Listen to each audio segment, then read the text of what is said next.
Hey guys, Jody and Justin here with Board Game Perspective, and today we're bringing you the January edition of Games Played. And it's been another good, or it was another good month, and lots of fun games to show you and talk about. So, let's get started.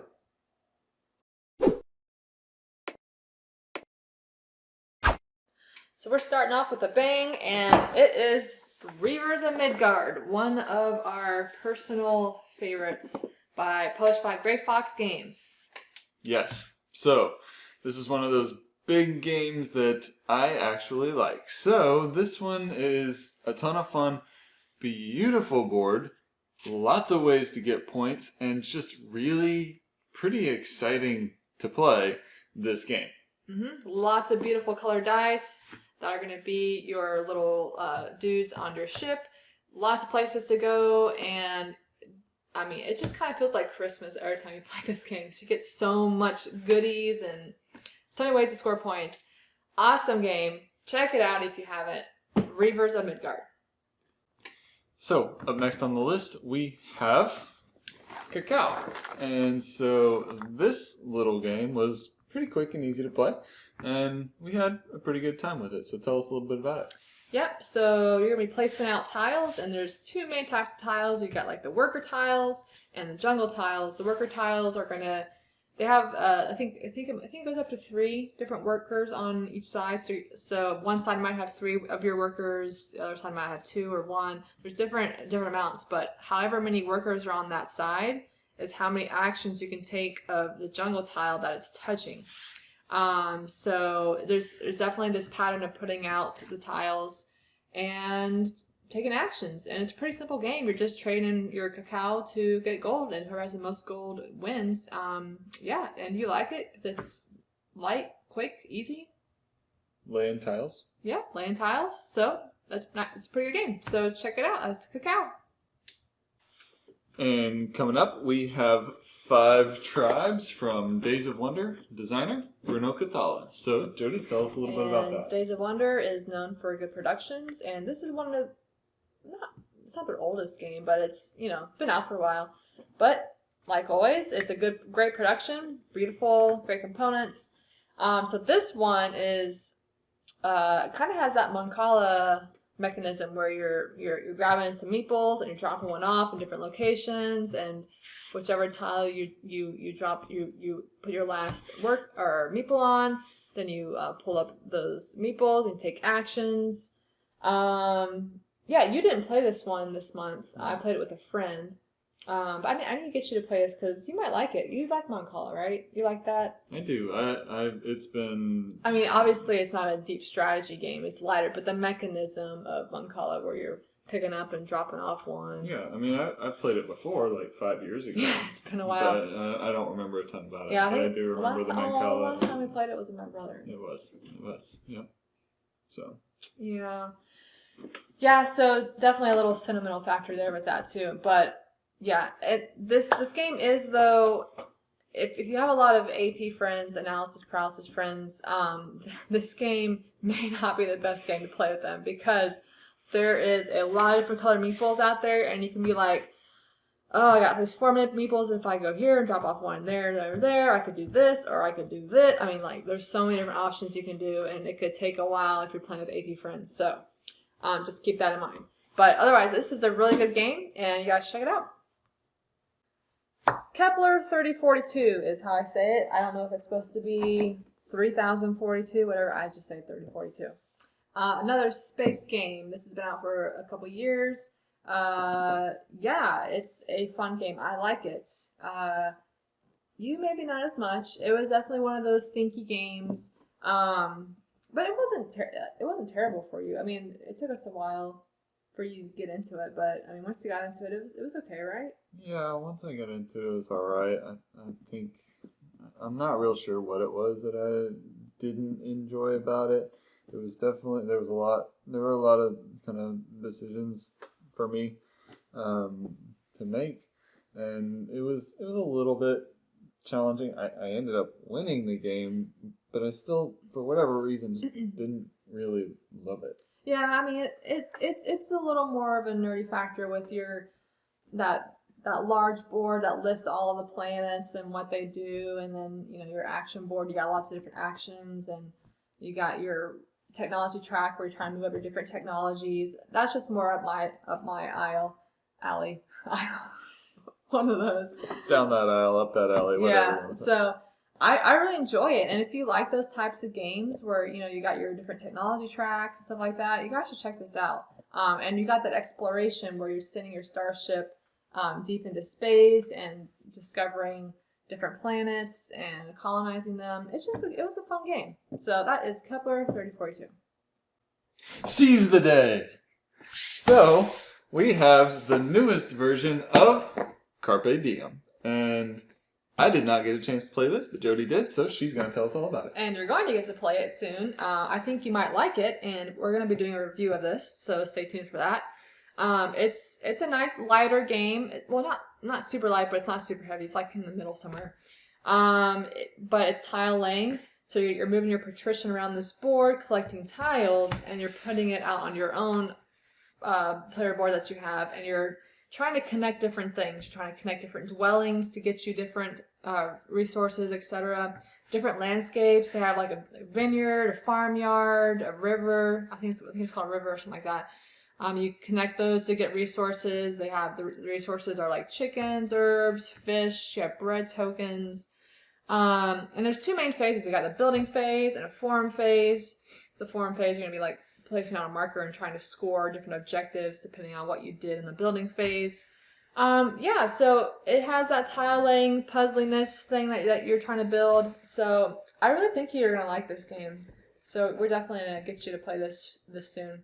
And it's not an overly complex game, but it's the famous designer Stefan Feld. Mm-hmm. So I mean, yeah, it's a good one. All right, there it is, Carpe Diem. Next on the list is It's a Wonderful World, and I played this with a friend. He didn't play it this month, but he loves this game, so he's sad about that. So we've talked about this before in previous videos because we play it and because it's good.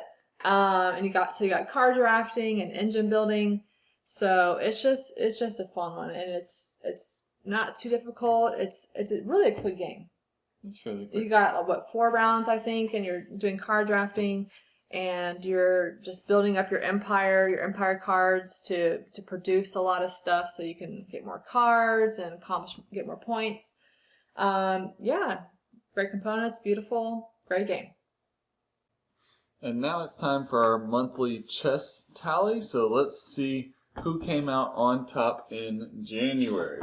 So tell us what's up. All right, so I thought we played more games than we did. We only played a total of 3 games. First game went to me. Second game went to me. The third game went to you. We only played 3 games? Well, you played some by yourself, whatever, with other people, but that's true. Between us, we only played 3, which I thought we would have played more. But hey, I won January. Woohoo! Coming up next is Cubitos. And this was a game that really caught us by surprise, and we ended up playing over and over and over and over and over again, right? Yes, so caught us by surprise because the cover, I'm sorry, I really don't like the cover. But what's inside of the box is what really matters, right? And what's inside of the box is a lot of fun. So you got a bunch of different dice with different colors. I like dice games. But it's kind of like a deck builder, but with dice. And all the dice, the different colors, do different actions depending on what color, because there's different cards that correspond with those colors that you can choose to play with that game. And so you're building up your dice collection and rolling them, and you can push your luck. But if you bust, then you lose your dice for that round. But the main objective is you're racing around this track. And so, different combinations of dice that you roll are going to help you move along and get credits and money to buy new dice to let you do that.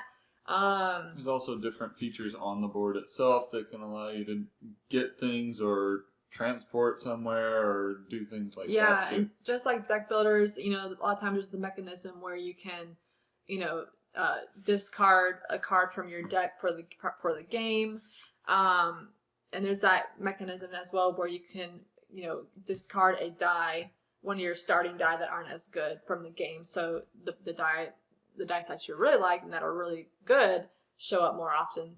So yeah, and there's different races you can do. That they have like some races that you can kind of go through to start. But you can also mix and match different cards and play.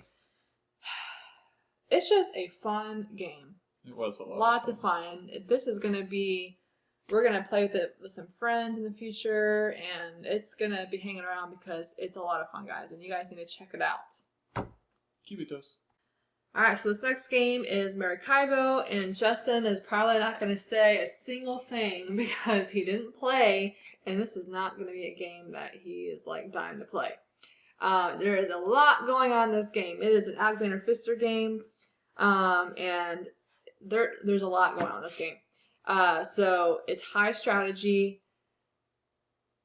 It's not something you're going to probably want to play, but like you guys know, we have this deal. I'm gonna play 3 games of chess. I'm gonna get him to play. I still have yet to get him to play Tuscany, but I'm gonna get him to play this. There's like a legacy mode or a campaign mode where you can go through and play. And I don't know how I'm gonna convince him to play it with me. But there's a lot of different ways to score points in this game. You're sailing your ship around the Caribbean, stopping at different spots. And there's some battle between France, Spain, and England. Different ways to get resources, and you got tons of cards, and you have your ship that you can do ship upgrades. There is a lot of stuff going on in this game, but it's really good, and I can see what all the hype was about, or it still is about this game, because it's really good. But you need to like heavy strategy games to like this game. So that is Maracaibo. The much awaited for and anticipated game is The Castles of Tuscany. It arrived, and I was very happy because I was very intrigued and excited when this game was announced. I love Castles of Burgundy, so I was really curious about this game. And we both like this game. I think you probably like it better than Burgundy because it's a little bit lighter. It's not as complex, and it's a little bit faster. I knew when it was in the Castles of Burgundy family, I automatically was like, I don't know, but then it was a pleasant surprise because it was quick to learn. She probably taught it to me in 5 minutes, which was crazy. And then we were playing, and it was quick and easy, and it was actually quite fun. Yeah, it's definitely fun. Just putting out tiles on your little region boards, and you got to play certain cards to do that. And of course, there's different tiles you can get to let you break certain rules and stuff like that. But yeah, this is a great game, so definitely check this one out. And to wrap it all up, we did play a little bit more Crokinole. So we really, really love this game. We got it for Christmas, as we said before, but we did get to play a few games of that, and as always, we just lots of fun. Really enjoyed it. So that's all the games that we played in January 2021. So we hope to see you guys again next time. And if you want to help us out, you can always hit that subscribe button and like this video. And yeah, until next time, guys, thanks for watching.